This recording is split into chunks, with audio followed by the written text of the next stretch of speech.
You must stay at home. If you don't follow the rules, the police will have the powers to enforce them. The Prime Minister has announced the most drastic limits to our lives that the UK has ever seen in living memory. Stay at home and stay at least 2 meters away from people. We have got to put in place the public health surveillance, the isolation, the quarantine, the case finding, the detection.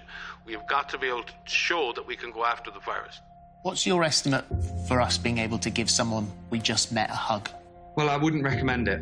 Really, to get to the point where this is totally sorted is when we have a treatment or a vaccine. The ultimate solution is a highly effective, safe vaccine, but there will be a trade-off. We'll have less safety testing than we typically would have. And so governments will have to decide, do they indemnify the companies and really say, let's go out with this? This paper was prepared by SAGE's behavioural science subgroup. The perceived level of personal threat needs to be increased amongst those who are complacent, using hard-hitting emotional messaging. I'm struggling to see how this is not a direct psychological attack on everybody in this country. It is, Mike. This is the British government using applied behavioural psychology to make people frightened so that it can put its agenda in place. For many years, totalitarian and authoritarian states have used the power of fear to engineer compliance in populations. You won't be able to travel on air travel unless there are mandatory vaccines. So what we see everywhere is, yet again, the problem is being created. Now they're offering the solution, but what they're doing in the interim is they wish to take away all of our civil liberties as human beings. They're running it. The Gateses are running the whole vaccine operation. They're running the World Health Organization. This will be the new normal until a vaccine is developed. We are at a pivotal point in the history of the human race, literally. Because there will be no human race as we know it if we don't get our arses in gear now, worldwide. To snitch or not to snitch, we're setting neighbours against one another in order to control people is deeply sinister. Most of the transmission that's actually happening in many countries now is happening in the household, at family level.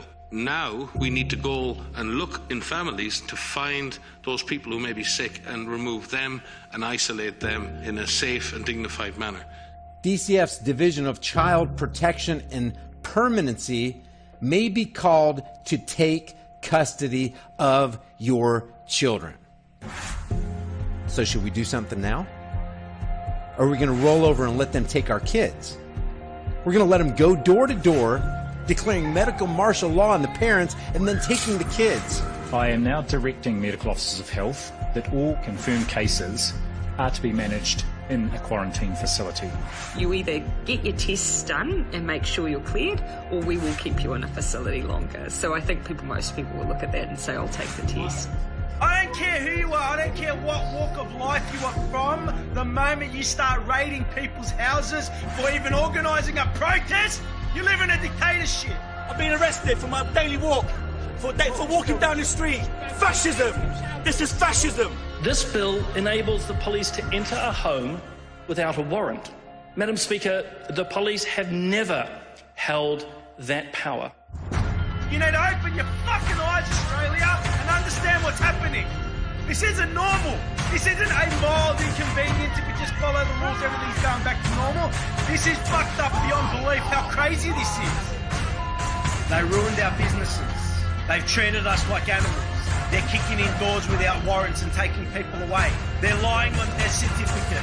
They're using palliative care numbers for people that are dying of COVID. The most unethical, immoral thing I've ever heard of in my life. They sat back and allowed evil to run completely rampant over everybody. And we thought that somehow it wasn't going to affect us. But now, man, we're staring into the headlights of something that's going to run our ass over. What the fuck is going on in Australia? That is called treason, people. Treason. Look the word up. This is the time, friends. This is the time. These masks have absolutely nothing to do with health, but everything to do with the complying with a false flag, tyrannical agenda. Nobody is listening. they don't care what is happening to these people. אני מבקש מכם, צעירים, מבוגרים, לכו להתחסן, קחו את הדרכון הירוק שלכם. Protests are not safe. Protests are selfish. Protests are potentially very dangerous. This is also a test of humanity, to see how much of our liberty we will let go before we finally draw the line under enough. We, the people, are waking up. They don't need celebrating, they need calling out. They need exposing for what they're doing. But you don't have a choice. People act like you have a choice. Normalcy only returns when we've largely vaccinated the entire global population.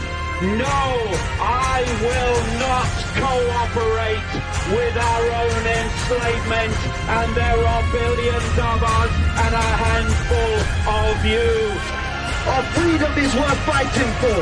Our freedom is worth dying for. Our children will have a future.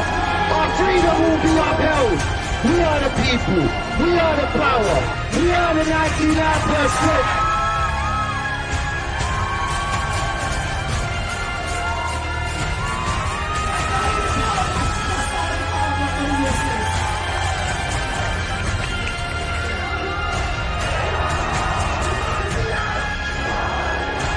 The sleeping lion is stirring, it's starting to wake. And when that lion roars, checkmate. Love you.